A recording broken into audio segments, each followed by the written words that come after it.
নমস্কার বন্ধু, আমার চ্যানেলে সকলকে জানাচ্ছি স্বাগতম। আজকের ব্লগটা আরম্ভ করছি আমি এখান থেকে, রান্নাঘর থেকে।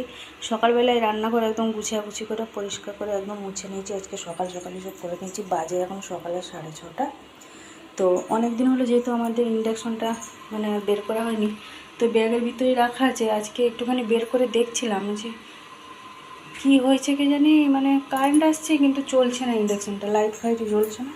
ও আপনাদের দাদা আসুক তারপরে দেখবো। এখন ভাবছি ইদানিংটা বের করে রাখবো, কখন একটুখানি টুকিটাকি জল গরম বা চা এইসব টুকটাকগুলো করবো। তো সেই জন্য খুলে রেখে দেওয়া হয়েছে, রাগে খুলে ফেলেছিলাম আমি। এক মাসে একবার আমাদের 5,000 টাকা বিল এসে গেছিলো, সেই জন্য আমি রাগে খুলে রেখে দিয়েছিলাম। আবার এখন ভাবছি না, পরে তো জিনিসটা খারাপ হবে, মনে হচ্ছে কিছু একটা তার গন্ডগোল হয়েছে, নাহলে কেন জ্বলছে না বা কি। এই যে এদিকে চাটা বসিয়ে দিয়েছি, চাটা হোক, আমি ওদিকে যাই টুকিটাকি কাজগুলো করি। সেই জন্য আজকে একদম সকালবেলায় সব মোছামুছি করে নিয়েছি। আমি বড্ড বেলা হয়ে যাচ্ছে, আর বেলা হলে দেরি হয়ে যাচ্ছে, এদিক ওদিক। আর আজকে অনেকই তাড়া, শুনুকে নিয়ে যাবো ডাক্তারের কাছে, আবার শুনুর পরীক্ষা। সকাল সকালে আমাকে সব কিছু শেষ করে দিতে হবে। বৃষ্টি তো থামার নামই নেই, সে হয়ে যাচ্ছে। কাল রাত্রিবেলা তো প্রচণ্ড ঝড় মতন হয়েছিল, আবার সারা রাত এইভাবে যদি বৃষ্টি হয় খুব তাড়াতাড়ি বানটা আসবে। বানটা নিয়ে প্রচুর চিন্তা করে আর কী হবে। বান অঞ্চলে ঘর করে কিছু নেই, কিন্তু আমি এখানে এসে প্রথমে বান দেখলাম। তো আমার বাবার বাড়ির ওদিকে কোনোদিন বান বন্যা যায়নি, আমি কোনোদিন দেখিনি, এখানে প্রথম।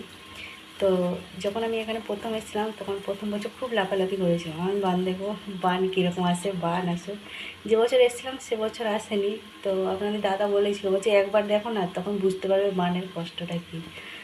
তারপর থেকে বান আসছে প্রত্যেক বছর। এখন ভাবি কেন যে আমি বলেছিলাম বান দেখবো। যাদের ঘরে জল ঢোকে না তাদের একটা চিন্তা আলাদা, যাদের ঘরে জল ঢোকে তাদের জন্য এটা খুশি না, এটা একটা হচ্ছে দুঃখদায়ক ঘটনা। তো 2024-এ যে বানটা এসেছিলো সেটা সবার মনে একটা তীর একটা বিঁধে দিয়ে চলে গেছে। কেউ বলতে পারবে না যে আমার কোনো জিনিস ক্ষতি হয়নি, বাকি আমাদের ঘরের তো অবস্থা দেখেছিলেন, অনেক জিনিস আমার ক্ষতি হয়েছিল, প্লাস আমার শুরুর বইগুলো সব নষ্ট হয়ে গেছিলো। খুব খারাপ লাগে, পিকগুলো এখনও আছে তো, ভিডিওগুলো পিকগুলো খুব খারাপ লাগে দেখলে জিনিসটা। এই যে ফুটে গেছে এদিকে চাটা। চলুন আমি ওদিকে টুকিটাকি কাজগুলো করে নিই, কী রান্নাবান্না হবে আজকে দেখি। এই যে মা এদিকে রুটিগুলো সব ভেজে নিল, এগুলো সব বিকালবেলা যে করেছিলাম রুটিগুলো সেগুলো থেকে গেছিলো বাসি রুটি, ওই জন্য মা এখানে তেল দিয়ে ভেজে নিয়েছে। মা চা দিয়ে খাবে, আমি এমনি খাবো।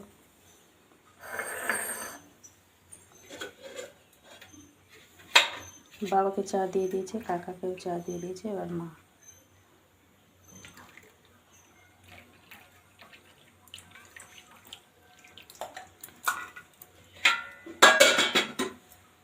চল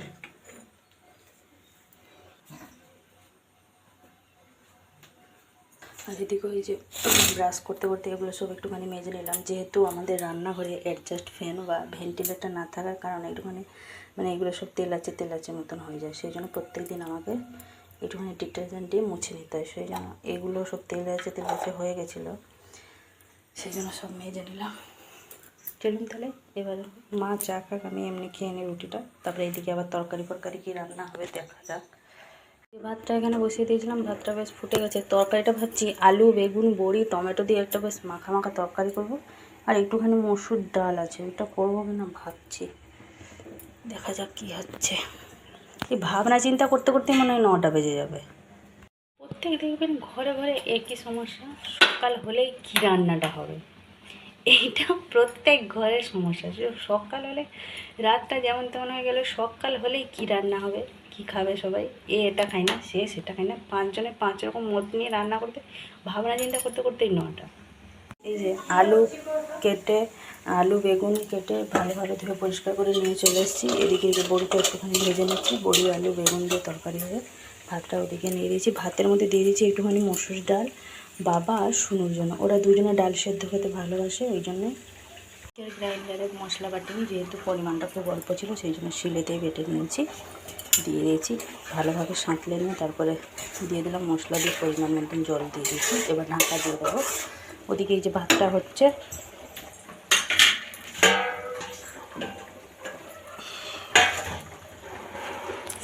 মা ওদিকে কালকে যে ছিপ দিয়ে মাছগুলো ধরেছিল তাকে সব জল পাল্টে পাল্টে রাখছে। এই যে মাছগুলো সব ট্রান্সফার হচ্ছে। কটা আছে? 25টা মাছ আছে, কই মাছ সব, তাই তো? মা কালকে সব ধরেছিল ছিপ দিয়ে। শুনু যখন সন্ধ্যেবেলা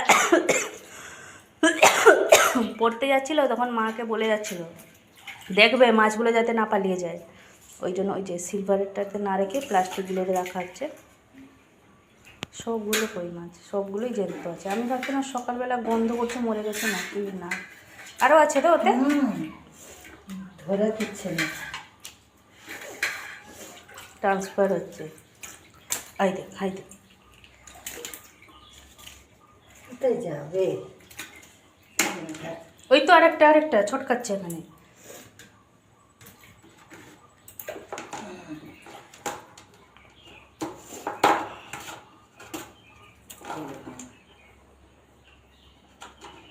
এই যে 9টা বেজে গেছে, বাইরে প্রচণ্ড পরিমাণে বৃষ্টি হচ্ছে।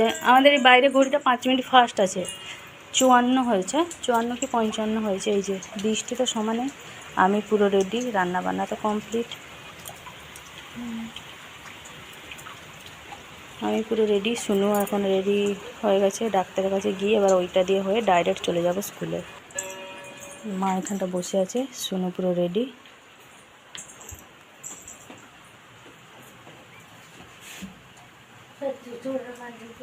বাজে এখন 1:10, খাওয়া দাওয়া সব কমপ্লিট, মানে বাবা মা আমি শুনু সবাই খেয়ে নিয়েছে, কাকা কই এখনও আসেনি।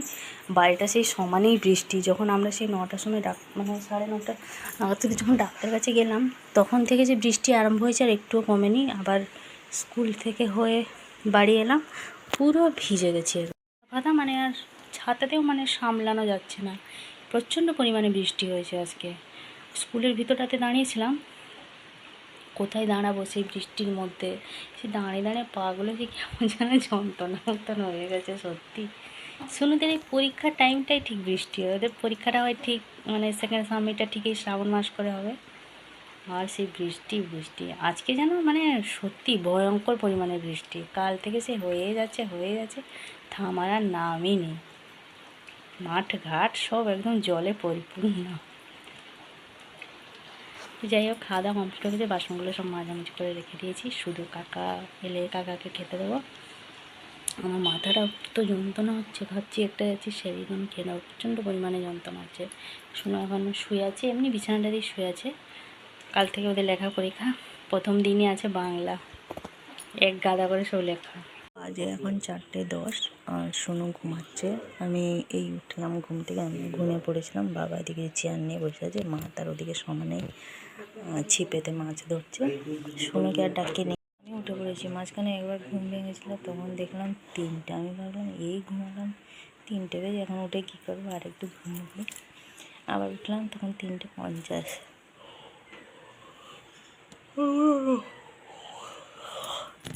আর ঘুমালাম, এবার উঠে পড়লাম, রুটি হবে, ভাবছি একটুখানি আলু ভাজা করে দেবো, ওটাই করবো আর কিছু না।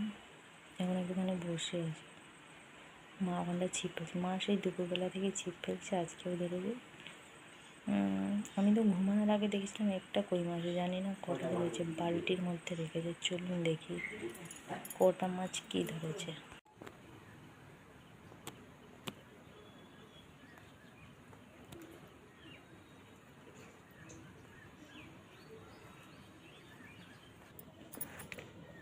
আজকে বেশি ধরেনি, এই কটাই ধরেছে, কালকে অনেকগুলোই ধরেছিল।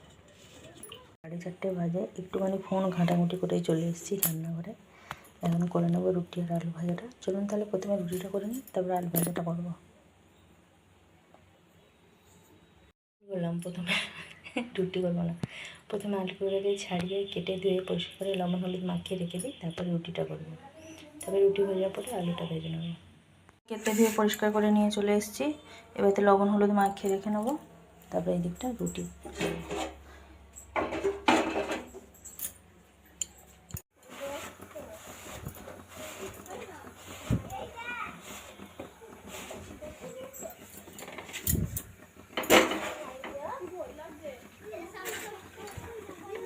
ওই দিকে সব মাঠে বাচ্চাগুলো নেমেছে, শামুক তুলতে মনে হয়।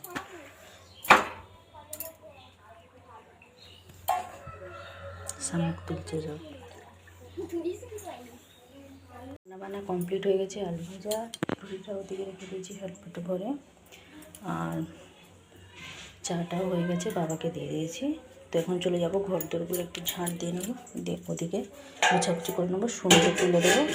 ওকে দেখি যদি একটা রুটি খাওয়াতে পারি। বাবা এখন টিভি দেখছে, 3 দিন হলো মানে টিভিতে কেবিল ছিল না, পরশু দিন থেকে, কাল সারাদিন ছিল না, এই আজকে দিয়েছি একটু আগে।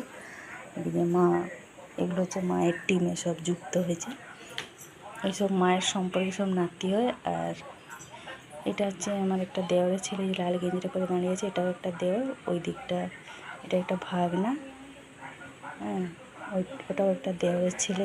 এরা সব মার হয়ে সব ধরে দিচ্ছে, বাটা ছানাগুলো সব ধরেছে। দেখি মা চুড়িটা একবার তোলো, এই যে বাটা ছানা সব ধরে দিচ্ছে। দিদা দিদা চেঁচাচ্ছে, সব মায়ের টিমে সব যুক্ত হয়েছে।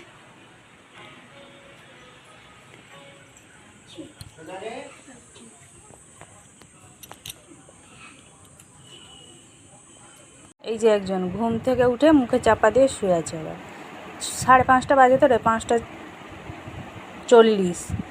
উঠবি না কেন? হ্যাঁ কেন? ঘুম পাচ্ছে? ঘুম পাচ্ছে তাহলে উঠে পড়লি কেন? ঘুমাতে পারতিস তো, উঠে পড়। ওরা কিছু খাইয়ে দিই, তারপরে পড়তে যাবি তো বাবা। উঠে পড়ো, উঠে পড়ো। কেমন লাগছে ঘুম থেকে উঠে? ভালো লাগেনি?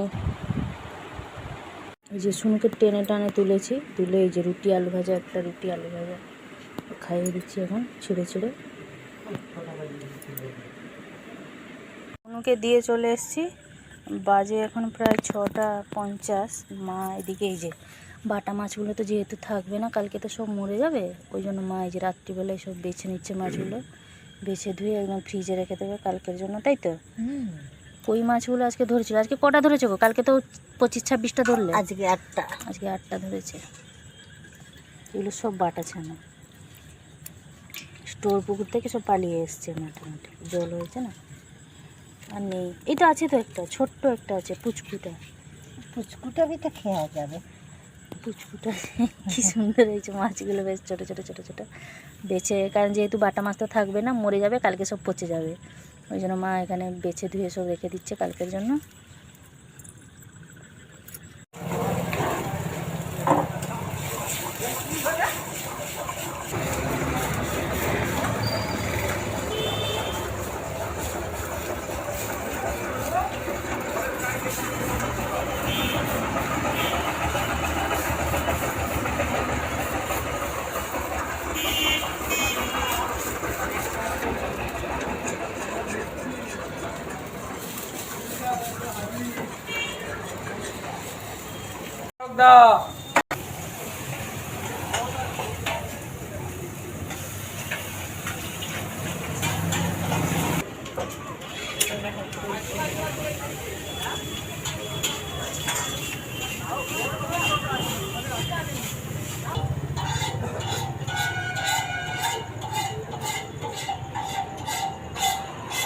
বাজে এখন 9:15।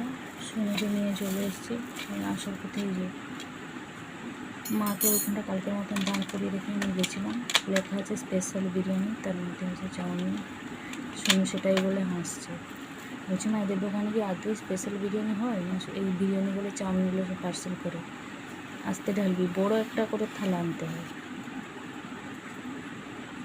ভেবে না এটা বিরিয়ানি খাচ্ছিস, জানিস?